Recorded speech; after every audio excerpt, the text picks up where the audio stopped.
Salut à tous, c'est Planck de la chaîne, bienvenue sur cette vidéo qui aujourd'hui va continuer de discuter à propos du fait de nos croyances, nos filtres, en gros notre capacité à modifier les faits au travers du récit intérieur pour la compréhension d'une meilleure communication possible.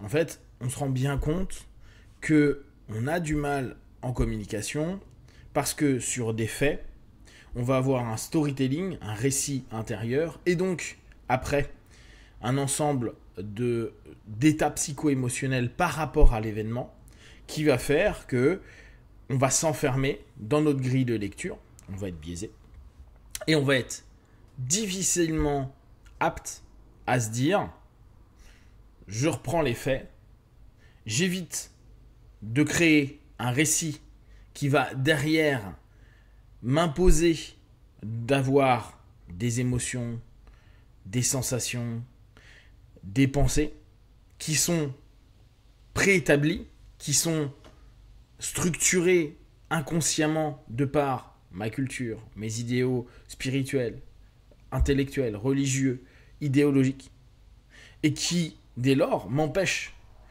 une communication, un échange, et m'amènent plutôt vers une forme de dictature de pensée, et on l'a tous sur différents sujets, où on n'est plus capable d'entendre, d'échanger et de partager. Avec des conclusions de je peux pas parce que t'es un extrémiste de ceci ou de cela, et tu ne mérites en gros que ta disparition. Donc, ce qui est intéressant à se rendre compte, c'est que si les faits ne restent que des faits, et que de façon générale, la vie est simplement la vie. C'est nous, en fonction de comment on va vivre les événements, qui allons traduire cette vie en c'est bien, c'est une bonne journée, c'est une mauvaise journée, il m'arrive que des galères, il m'arrive que des belles choses. On va avoir au travers de ce retour aux faits la possibilité de simplement parler d'un événement. Si on reprenait ce qui se passe actuellement, ça peut être en Ukraine, ça peut être en Palestine, vous pouvez revenir sur les événements et vous allez vous rendre compte à quel point il est compliqué de se dire je ne juge pas, dit autrement, je ne crée pas un récit de ce qui s'est passé, mais je reste sur les faits. Et vous allez voir que très vite, on va dire, ouais, donc, on voit que c'est des faits intolérables. C'est inadmissible, c'est honteux. Parce que, on va automatiquement avoir, nous, notre récit de ce qu'est le bien et le mal, notre rapport culturel, si on est humaniste, si on l'est moins, si on est haineux d'un peuple ou d'un autre, etc. Et on va automatiquement se placer, se polariser dans un camp, dans un autre, avec, après, un ensemble de logiques qui, bien sûr, nous appartient, mais appartient aussi à notre groupe de croyances. C'est-à-dire à ce qu'on a lu, ce qu'on a validé au travers de nos biais, aux rencontres, aux personnes qu'on a décidé de croiser, de voir, de discuter, de débattre, etc. À tout ce qu'on a pu écouter. Et tout ça, pour 99% d'entre nous, on s'est déjà donné une opinion. On est juste en train de prendre des éléments qui valident. Biais de confirmation. Si on veut créer une communication, il faut admettre à minima que les faits restent des faits. Que les faits n'ont pas de couleur spécifique. Que notre notion de bien-mal là n'est pas universel. Et je sais que c'est compliqué. Si on prend Ukraine, Palestine, il y a des morts. Automatiquement, on va parler de bien mal. Et pour autant, une personne qui va faire l'acte, la plupart du temps, lui, il estime qu'il est dans le bien. Alors que, on voit qu'il y a des morts, et la mort, l'exécution de personnes, par essence, on va se dire c'est mal. Mais vous savez très bien, si on reprend ce principe d'exécution, que Si on se dit une personne a été tuée, X a été tué, va y avoir, en fonction du récit autour de cet événement, cette personne X avait été dans une cruauté abjecte avec X millions de personnes, ou X centaines de personnes, ou X personnes. Il y en a qui vont dire sa mort c'est ok. Il y en a d'autres qui vont dire non, c'est pas à nous de juger. Nous, / humains. Donc, sur à peu près tout dans les échanges et la communication, nous avons ce type de problématique.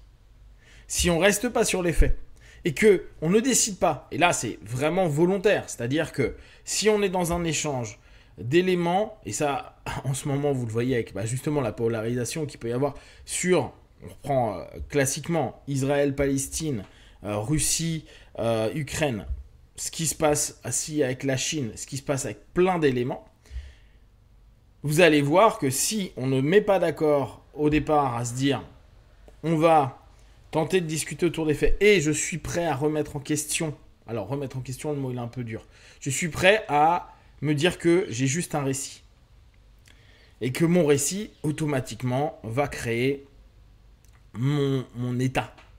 C'est moi qui vais avoir un état psycho-émotionnel, etc., donc une orientation qui va m'amener vers quelque chose.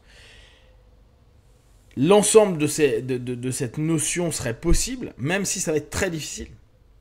Parce que c'est se dire nous-mêmes, dans l'acte de communication, qu'on ne doit pas rentrer dans nos valeurs trop importantes, nos croyances. En gros, ne pas se laisser embarquer par nos filtres qui sont présents parce que ça simplifie nos vies et que c'est rassurant.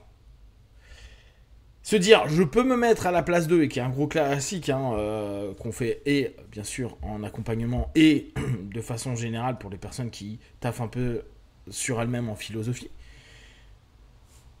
C'est tellement complexe.